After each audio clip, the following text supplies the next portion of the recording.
I am one who has seen affliction by the rod of the Lord's wrath. He has driven me away and made me walk in darkness rather than light. Indeed, he has turned his hand against me again and again all day long. He has made my skin and my flesh grow old, and has broken my bones. He has besieged me and surrounded me with bitterness and hardship. He has made me dwell in darkness like those long dead. He has walled me in so I cannot escape. He has weighed me down with chains. Even when I call out or cry for help, he shuts out my prayer. He has barred my way with blocks of stone. He has made my paths crooked.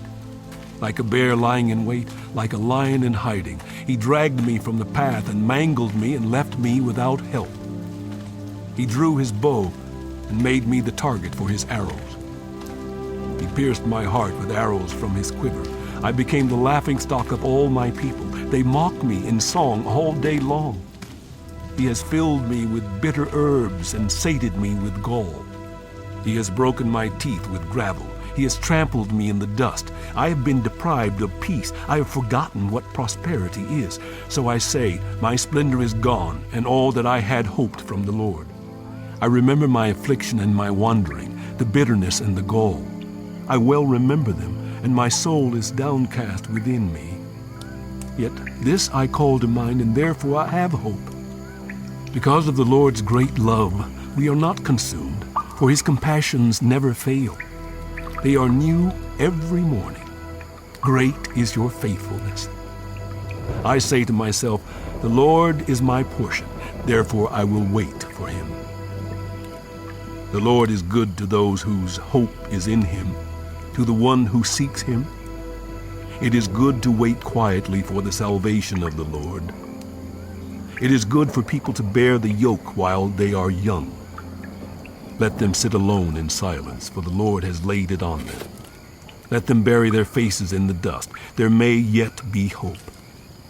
Let them offer their cheeks to one who would strike them, and let them be filled with disgrace. For people are not cast off by the Lord forever.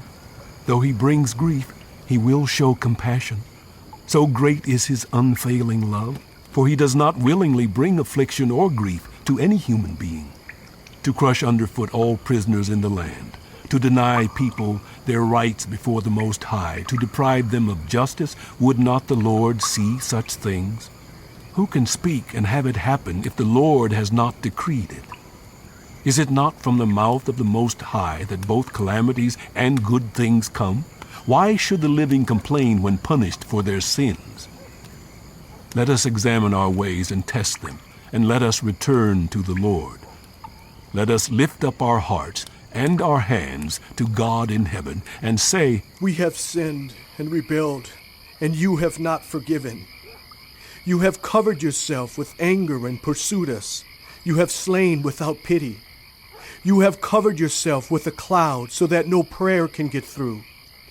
You have made us scum and refuse among the nations. All our enemies have opened their mouths wide against us.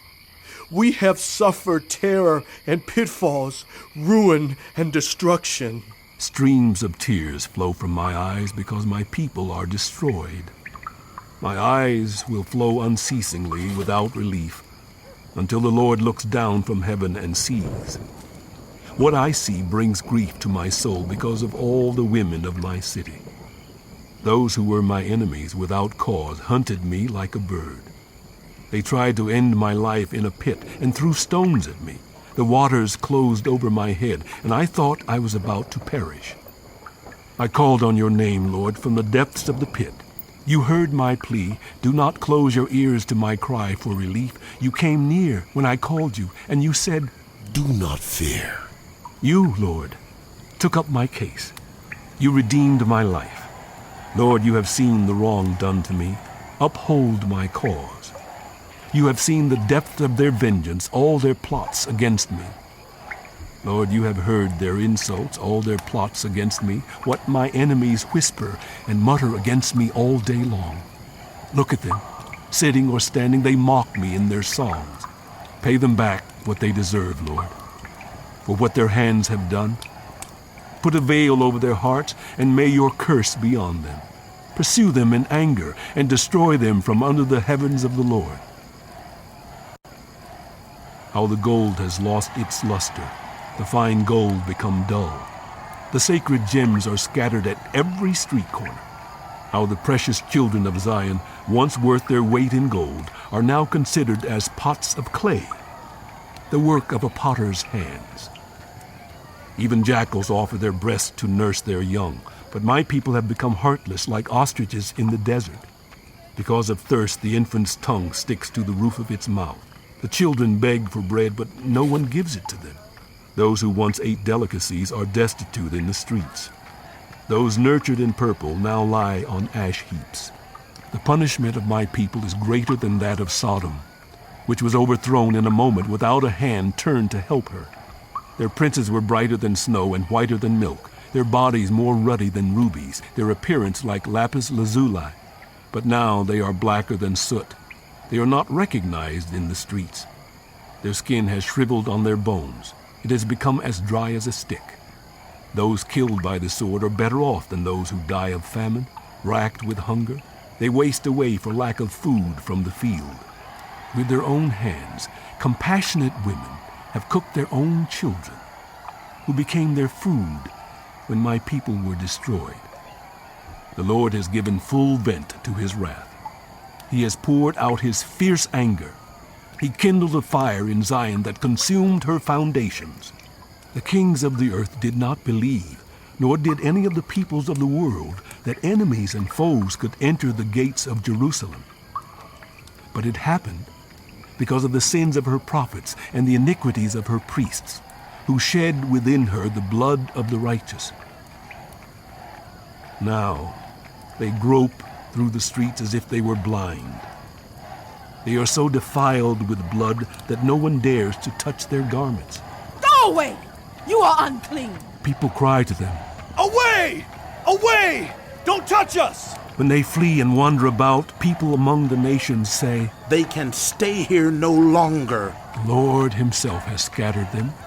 He no longer watches over them. The priests are shown no honor, the elders no favor. Moreover, our eyes failed, looking in vain for help. From our towers we watched for a nation that could not save us. People stalked us at every step, so we could not walk in our streets. Our end was near, our days were numbered, for our end had come. Our pursuers were swifter than eagles in the sky. They chased us over the mountains and lay in wait for us in the desert. The Lord's anointed, our very life breath, was caught in their traps. We thought that under his shadow we would live among the nations. Rejoice and be glad, daughter Edom, you who live in the land of Uz. But to you also the cup will be passed. You will be drunk and stripped naked. Your punishment will end, daughter Zion. He will not prolong your exile. But he will punish your sin, daughter Edom, and expose your wickedness. Remember, Lord, what has happened to us. Look and see our disgrace. Our inheritance has been turned over to strangers, our homes to foreigners. We have become fatherless. Our mothers are widows. We must buy the water we drink. Our wood can be had only at a price. Those who pursue us are at our heels. We are weary and find no rest. We submitted to Egypt and Assyria to get enough bread. Our parents sinned and are no more, and we bear their punishment. Slaves rule over us, and there is none to free us from their hands. We get our bread at the risk of our lives because of the sword in the desert. Our skin is hot as an oven, feverish from hunger. Women have been ravished in Zion, and virgins in the towns of Judah. Princes have been hung up by their hands. Elders are shown no respect. Young men toil at the millstones. Boys stagger under loads of wood. The elders are gone from the city gate. The young men have stopped their music. Joy is gone from our hearts. Our dancing has turned to mourning. The crown has fallen from our head. Woe to us, for we have sinned. Because of this our hearts are faint. Because of these things our eyes grow dim for Mount Zion, which lies desolate, with jackals, prowling over it. You, Lord, reign forever. Your throne endures from generation to generation. Why do you always forget us? Why do you forsake us so long? Restore us to yourself, Lord, that we may return. Renew our days as of old, unless you have utterly rejected us and are angry with us beyond measure.